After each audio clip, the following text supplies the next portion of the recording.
Welcome to star cinemas. இது எங்களோட first review. சக்கப்போடு போடு ராஜா. கேஸ்டிங் பார்த்தீங்கன்னா சந்தானம் ஹீரோவாக நடிச்சிருக்காரு. ஹீரோயின் பார்த்தீங்கன்னா Vaibhavi, Vivek sir, power star, robo Shankar, Sampath வில்லனாக பண்ணியிருக்காரு. இன்னும் நிறைய பேர் ஆதித்யா சேனல்லாம் பார்த்துருப்பீங்க. அட்ரா டே அவரு, அப்புறம் அந்த கதிர், நிறைய பேர் நடிச்சிருக்காங்க. பார்த்தீங்கன்னா இந்த படத்தில் தெரியும். மியூசிக் எஸ்டிஆர், சிம்பு எல்லாத்துக்கும் தெரிஞ்சிருக்கும். ஒரு ஃப்ரெண்டாக சந்தானத்துக்கு இந்த படத்தில் மியூசிக் போட்டிருக்காரு. ப்ரொடியூசர் கின்னேஸ் சொல்த அவர் தான் இந்த படத்தோட ப்ரொடியூசர். டைரக்டர் 1,000 ரூபா கொடுத்தா பட்டிகள்லே கிடைக்கும், அவர் தான் இந்த படத்தினுடைய டைரக்டர் GL சேதுராமன். ஸோ சக்கப்போடு போடு ராஜா மூவி ஃபஸ்ட்டு சீன் பார்த்தீங்கன்னா ஒரு கலகலப்பான இன்ட்ரோவோட சந்தானம் பொண்ணை கூட்டிகிட்டு ஓடுறாரு. அவர் தான் வில்லனோட தங்கச்சியை கூட்டிகிட்டு ஓடி போய் சேது கல்யாணம் பண்ணி வைக்கிறாரு. சேது யாருன்னு பார்த்தீங்கன்னா கண்ணால் அடுத்து ஆசையால் மெயின் ஹீரோ அவர் தான். அவர் கல்யாணம் பண்ணி வைக்கிறாரு.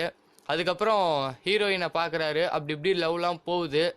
ஒரு இன்டர்வல் கட்டத்தில் பார்த்தீங்கன்னா வில்லன் தான் ஹீரோயினோட அண்ணன் சந்தானத்துக்கு தெரிய வருது. அதுக்கப்புறம் திருப்பியும் செகண்ட் ஹாஃப் பார்த்தீங்கன்னா ஒரு கலகலப்பான சுறுசுறுப்பாக இதாக போகுது வீட்டில். விவேக் சார் பார்த்தீங்கன்னா 70% அடித்து நோத்திருக்காரு படத்தில். 8 மணிக்குள்ளே அடிக்கிற என்ன சிகரெட்டா, அதெல்லாம் பயங்கர கிளாப்ஸ் தேட்டரில். இன்னும் கொஞ்சம் எக்ஸ்டெண்ட் பண்ணிக்கலாம் விவேக் சாருக்கு சீனை. பவர் ஸ்டார் வர்றப்போ பார்த்தீங்கன்னா ஃபுல் ஆஃப் கிளாப்ஸ் தான் தேட்டரில். இன்னும் 2-3 சீன் அவருக்கும் கொடுத்துருந்தா நல்லாயிருக்குன்றது ஜென்ரல் ஆடியன்ஸோட கருத்து. சந்தானம் பார்த்தீங்கன்னா ஒரு 20-30% தான் இந்த படத்தில் நடிச்சிருக்காரு. ஒரு இதே இல்லை. தில்லுக்கு துட்டில் பார்த்தீங்கன்னா கூட ஒரு 80% சூப்பராக நடிச்சிருப்பார். இதில் பார்த்தீங்கன்னா ஒரு ஃபுல்ஃபில் ஆகல சந்தானத்தோட கேரக்டர். சாண்டான்ற கேரக்டரில் நடிச்சிருக்காரு. முழுக்க சந்தானம் ஒரு 4 ஃபைட்டு 5 சாங்குன்ற மாதிரி பண்ணிட்டு ஒரு சரியான இதே இல்லை. ஒரு அந்த கலாய்க்கிற இதுதான் சந்தானமே, அந்த இதே இந்த படத்தில் கிடையாது. ஸோ விவேக் சார் தான் அந்த இதுக்கு ஈக்குவலாக பண்ணியிருக்காரு.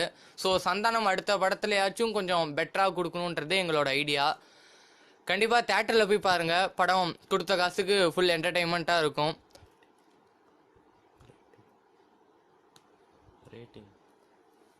ரேட்டிங் 100க்கு பார்த்தீங்கன்னா 50 மார்க்குன்றது எங்களோட மார்க்ஸ்.